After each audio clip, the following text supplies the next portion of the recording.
తనను దూషించడమే కాంగ్రెస్ సర్కారు విధానంగా మారిందన్నారు బీఆర్ఎస్ అధినేత కేసీఆర్. తెలంగాణ భవన్లో జరిగిన విస్తృత స్థాయి సమావేశం ఆయన పాల్గొన్నారు. పంచాయతీ ఎన్నికల్లో బీఆర్ఎస్ మెరుగైన ఫలితాలు సాధించిందని అన్నారు కేసీఆర్. ప్రభుత్వ వ్యతిరేకత స్పష్టంగా కనిపించిందన్నారు. పార్టీ గుర్తులతో జరిగే ఎన్నికల్లో బీఆర్ఎస్ ఇంకా మెరుగైన ఫలితాలు సాధిస్తుందన్నారు. భవిష్యత్తులో ప్రతిపక్షాలతో ఎలా వ్యవహరించాలో ఇప్పుడు కాంగ్రెస్ పార్టీ మనకు నేర్పుతుందన్నారు కేసీఆర్. కాంగ్రెస్ ప్రభుత్వం ఒక్క కొత్త పథకం ప్రకటించకపోగా ఉన్న వాటిని ఆపేసిందన్నారు.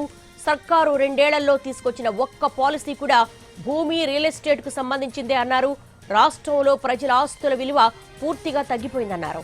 తమ హయాంలో రైతు చేను వద్దకు యూరియా చేరుకునేదని, నేడు బస్తా యూరియా కోసం కుటుంబమంతా క్యూలో నిలబడే పరిస్థితి నెలకొందని అన్నారు. దివంగత సీఎం వైఎస్ఆర్ తీసుకొచ్చినటువంటి ఆరోగ్యశ్రీ పథకాన్ని తాను అసెంబ్లీలో ప్రశంసించానన్నారు కేసీఆర్.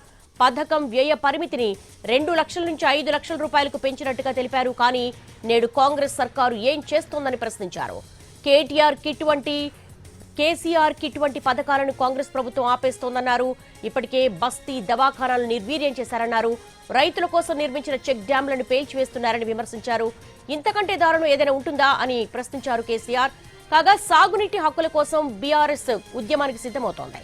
ఈ క్రమంలో బీఆర్ఎస్ విస్తృత స్థాయి సమావేశంలో తమ పార్టీ నేతలకు దిశానిర్దేశం చేస్తున్నారు కేసీఆర్.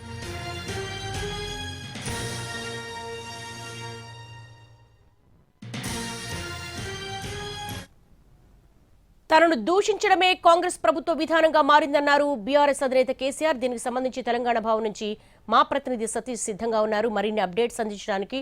సతీష్, కేసీఆర్ చాలా ఘాటైన వ్యాఖ్యలు చేశారు. అలాగే ఒక ఉద్యమ ప్రణాళికను కూడా ఆయన రచిస్తున్నారు. ఏంటి యాక్షన్ ఆఫ్ ప్లాన్ ఎలా ఉండబోతోంది?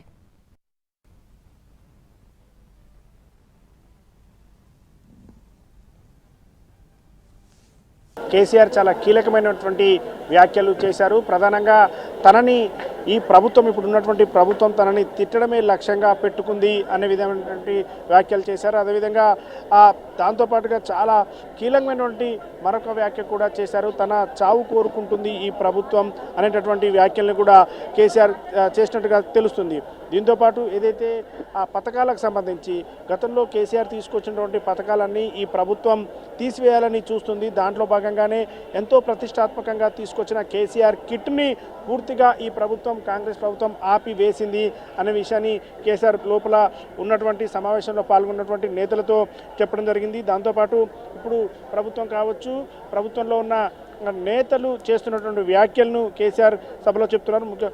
తనని అంటే ప్రభుత్వం ఏ విధంగా కేసీఆర్ని తనని దూషిస్తుందని చెప్పడంలో భాగంగా తనని కేవలం ఒక వ్యక్తి టార్గెట్గా, కేసీఆర్ టార్గెట్గానే మాట్లాడుతున్నారు. తనని ఎప్పటికైనా భయపడను ఈ విధంగా టార్గెట్ చేసి మాట్లాడుతుంది. తనని కావాలని కార్నర్ చేసి మాట్లాడుతుంది. తన పేరు మీదనే మొత్తం రాజకీయం చేయాలని చెప్పి ప్రభుత్వం చూస్తుందని చెప్పి కూడా కేసీఆర్ చెప్పడం జరిగింది. దాంతోపాటు ఏదైతే రైతులకు సంబంధించి చాలా కీలకమైన వ్యాఖ్యలు కూడా చేయడం జరిగింది. ప్రధానంగా రైతులు యూరియాకు సంబంధించి గతంలో మనం అధికారంలో ఉన్న సమయంలో ఇంటికి వచ్చేది, చేను దగ్గరికే డైరెక్ట్గా యూరియా వచ్చేది. కానీ ఇప్పుడు యూరియా కోసం రైతు కుటుంబం మొత్తం కూడా క్యూ లైన్లో నిలబడి తీసుకురావాల్సిన పరిస్థితి ఉంది అని కేసీఆర్ చెప్పడం జరిగింది.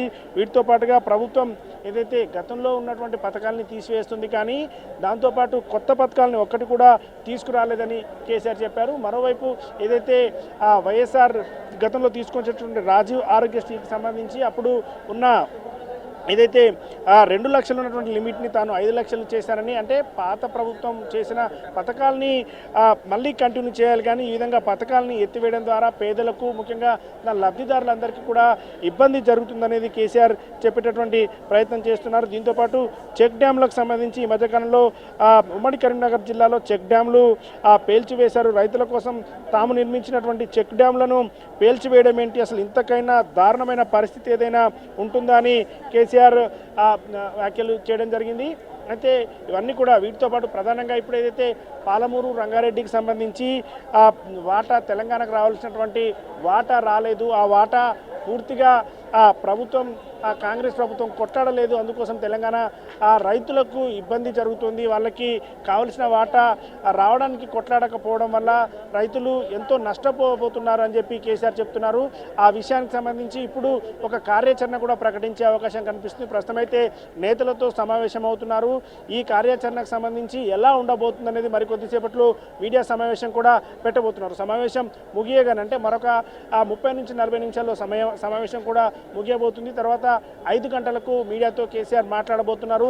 మొత్తం నేతలకు చెప్పినటువంటి విషయాలు కావచ్చు, ప్రస్తుతం తాజా రాజకీయ పరిణామాలు, తెలంగాణలో జరుగుతున్నటువంటి రాజకీయ పరిణామాలతో పాటుగా దేశవ్యాప్తంగా ఉన్న రాజకీయ పరిణామాలపై కూడా కేసీఆర్ మాట్లాడే అవకాశం ఉంది. దీంతోపాటు ఆ పాలమూరు రంగారెడ్డికి సంబంధించినటువంటి ప్రాజెక్టు విషయంలో ఏదైతే ఆ తెలంగాణకు అన్యాయం జరుగుతుందని చెప్తున్న నీటి కోటా విషయంలో అన్యాయం జరుగుతుందని చెప్తున్న ఆ బీఆర్ఎస్ ఒక కార్యాచరణ కూడా రూపొందించుకుంది. ఆ కార్యాచరణ ఎలా ఉండబోతుంది? బహిరంగ సభల రూపంలో ఇలా ప్రజల్లోకి వెళ్తారా, లేకుంటే కేసీఆర్ స్వయంగా వాళ్ళ దగ్గరికి వెళ్ళి మాట్లాడతారనేది అయితే మరికొద్దిసేపట్లో